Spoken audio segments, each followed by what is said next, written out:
My name is Vivian Lacoste. I'm 28 years old. 5 weeks ago, I sat in a velvet chair at Christie's auction house in Manhattan and watched a room full of collectors bid on a necklace I'd last seen around my grandmother's neck when I was 14 years old. The auctioneer's voice was steady, clinical, almost musical as the numbers climbed. 200,000, 250, 300, 320. The gavel came down at $383,000. I wasn't there to buy it. I was there because I'd spent 4 years tracking it, and I needed to see it one last time before it disappeared into a private collection forever. I sat in that chair with my hands folded in my lap and tears running silently down my face while strangers applauded a purchase they'd never understand. That necklace was mine. My grandmother, Colette Lacoste, had left it to me in her will when I was 12 years old. An Art Deco platinum and sapphire piece from 1928, handcrafted in Paris, passed down through 3 generations of Lacoste women. It was supposed to come to me on my 18th birthday. Instead, when I was 16, my mother took it from the safety deposit box and sold it to a jeweler in Midtown for $4,200. She used the money to buy my sister Odette a custom prom dress, matching shoes, professional hair and makeup, a limousine, and a hotel suite for the after-party. When I found out 3 months later and confronted her, she looked at me without a shred of guilt and said, "It was just a necklace, Vivian. Your sister needed to feel special. You wouldn't understand. You've never cared about things like that." She said it like I was the one being unreasonable. Like trading a $383,000 heirloom for a prom dress was simple arithmetic. But what they didn't know was that the quiet girl who never cared about things like that had inherited more than a necklace from her grandmother. She'd inherited a stubbornness that would take 4 years, 3 attorneys, a gemologist, and a paper trail stretching across 2 continents to unravel exactly what my family had done and what it was going to cost them. Before I tell you how this all played out, please like and subscribe, but only if you genuinely enjoy this story. Drop a comment. Where are you watching from and what time is it there? I'd love to hear from you. Now let me take you back to where this all started. Growing up in Stamford, Connecticut, I learned early that beauty was currency in our house, and I was always running a deficit. My family. Dad was a commercial real estate broker, 6-figure income, leased BMW, golf on Saturdays, the kind of man who measured success by the handshake. Mom had been a model in her 20s, nothing major, regional catalogs and department store circulars, but she never let anyone forget it. She carried herself like a woman who'd once been looked at and never recovered from the loss of that attention. My sister Odette, 2 years younger than me, inherited everything Mom valued: the cheekbones, the confidence, the instinct for being seen. She was homecoming court, lead in the school musical, the girl whose Instagram had 3,000 followers before she turned 15. Then there was me, the reader, the one with glasses and paint-stained fingers who preferred museums to malls and spent Friday nights sketching in charcoal. Mom called it my phase. 14 years later, I'm still in it. Odette got the mirror. I got the margins. When I was 13, I won a regional art competition. My charcoal portrait of Grandma Colette, drawn from memory after she passed, was selected for display at the Stamford Art Association. The director called my parents to say the piece showed remarkable emotional maturity for a young artist. Mom took the call, said thank you, and hung up. She didn't come to the exhibition. Neither did Dad. They were at Odette's dance showcase that same evening. I took the bus to the gallery alone and stood in front of my own drawing for 20 minutes, pretending my grandmother was standing beside me. I told myself it made sense. Dance showcases required attendance. Art hung on walls without needing an audience. At 15, I applied for a summer intensive at the Rhode Island School of Design. Pre-college program. Competitive. Acceptance rate under 20%. I got in. Tuition was $3,200 for 6 weeks. I brought the acceptance letter to Dad's home office, already rehearsing my pitch. He barely glanced at it. "Vivian, we're redoing Odette's bathroom this summer. She's been sharing with you for years and she needs her own space. That's $9,000. We can't swing both. Odette got a renovated bathroom with a rain shower and heated floors. I got a form letter declining my spot at RISD because the deposit was never paid. I told myself bathrooms were permanent. Summer programs were temporary. The logic almost worked. At 16, I needed $400 for AP Art History exam fees. 2 exams, $200 each. Mom said the timing was bad. Odette's prom was coming up and, you know how expensive these things get. I didn't know, actually. Not yet. Not the real cost. I told myself prom was a milestone. AP exams were just tests. But all of that, the skipped exhibitions, the declined programs, the budgets that always bent toward Odette, was nothing compared to what they did with Grandma Colette's necklace. I need to tell you about my grandmother so you understand what was stolen. Colette Lacoste was born in Lyon, France in 1936. Her mother, my great-grandmother Mathilde, had received the necklace as a wedding gift from her own mother in 1928. It was crafted by a small Parisian atelier that no longer exists. Platinum chain, 7 graduated salon sapphires surrounded by diamond halos, with a center stone of 4.2 carats. Art Deco, museum quality. The kind of piece that auction houses write catalog essays about. Mathilde wore it on her wedding day. She passed it to Colette on her wedding day.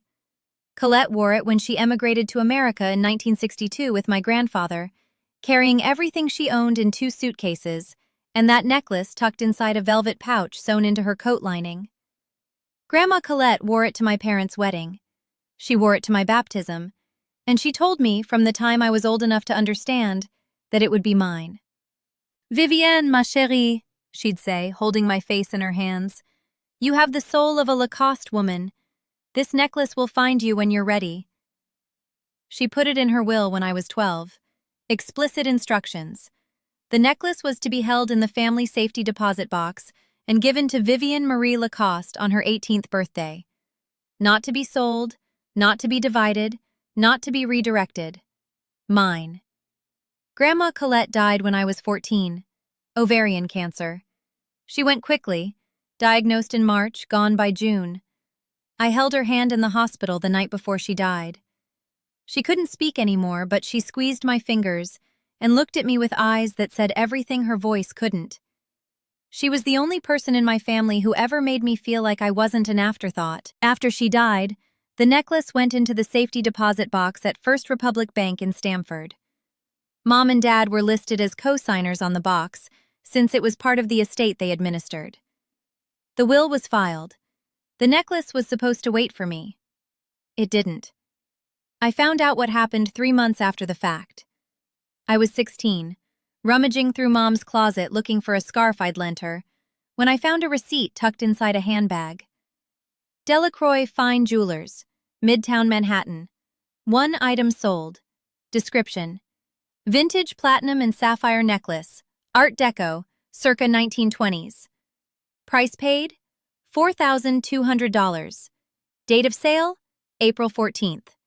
3 weeks before Odette's junior prom. I stood in that closet holding the receipt and felt the ground dissolve beneath me. $4,200. They'd sold a generational heirloom, my inheritance, my grandmother's most precious possession, for $4,200. I walked downstairs. Mom was arranging flowers in the kitchen. Where is Grandma Colette's necklace? She didn't even flinch. What necklace, honey? The sapphire necklace. The one she left me. The one in the safety deposit box. A pause. A slight rearrangement of the flowers. Oh, that. We needed to make some financial adjustments. Your father and I decided it was best to liquidate some of the estate items. Liquidate. You sold it. We got a fair price. It was costume jewelry, Vivienne. Old and fragile. Not worth keeping. It was in the will. It was left to me. You're a minor. Your father and I manage estate assets until you're 18. We made a judgment call. I held up the receipt. $4,200. You sold an heirloom that's been in our family for almost 100 years for $4,200. And you spent it on Odette's prom. Mom set down the flower shears. Your sister deserved a beautiful night. She's worked hard. The dress alone was $1,800, and the rest went to— I don't care what it went to. That necklace was mine. Grandma left it to me. She told me every year of my life that it would be mine. Vivian, don't be dramatic. It was a piece of jewelry. Your grandmother was sentimental, but sentimentality doesn't pay bills. You didn't pay bills with it. You bought a prom dress. Mom's face hardened. This conversation is over. When you're older, you'll understand that parents make difficult decisions. This wasn't a difficult decision, Mom. It was theft. She pointed at the staircase. Go to your room. I went. I sat on my bed.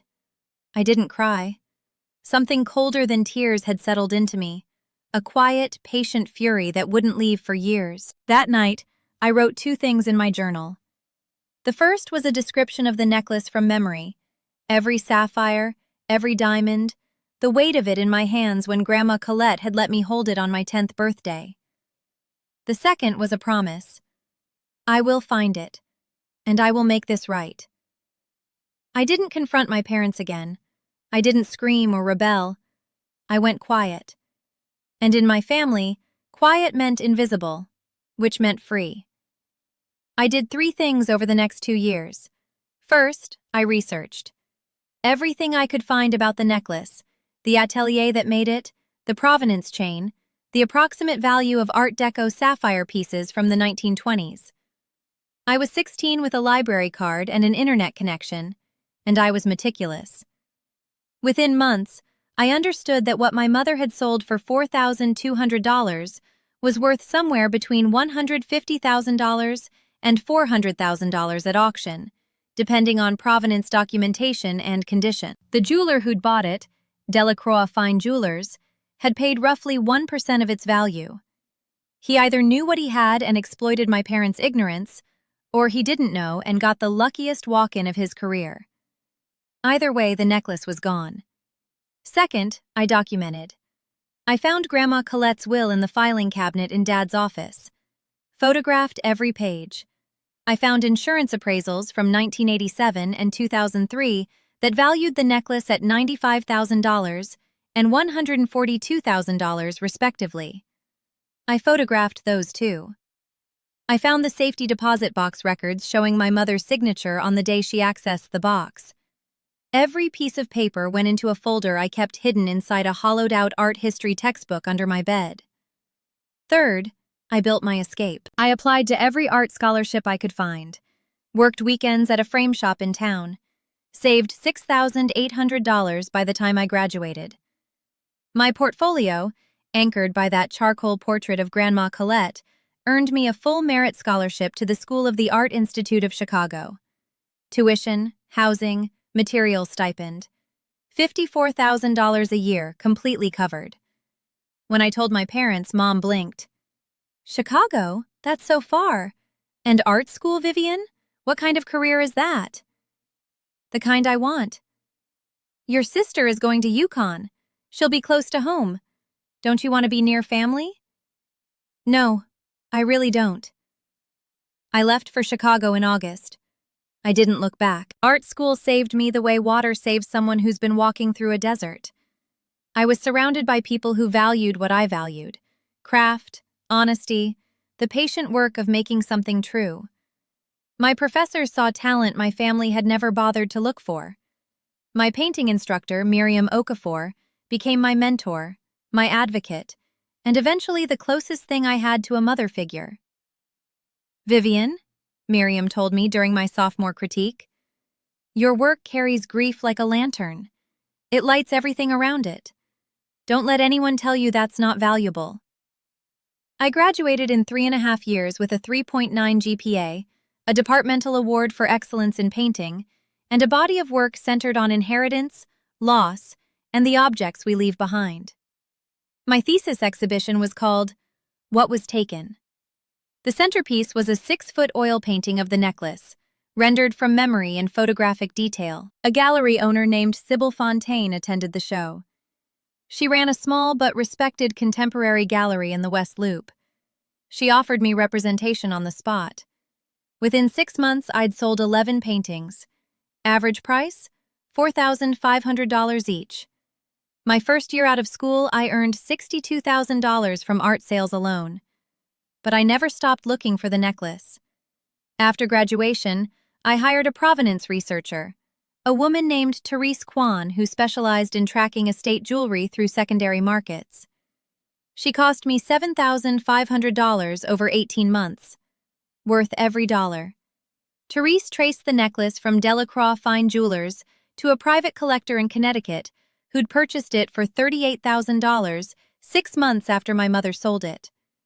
That collector held it for 2 years before consigning it to a boutique auction house in Boston, where it sold for $127,000.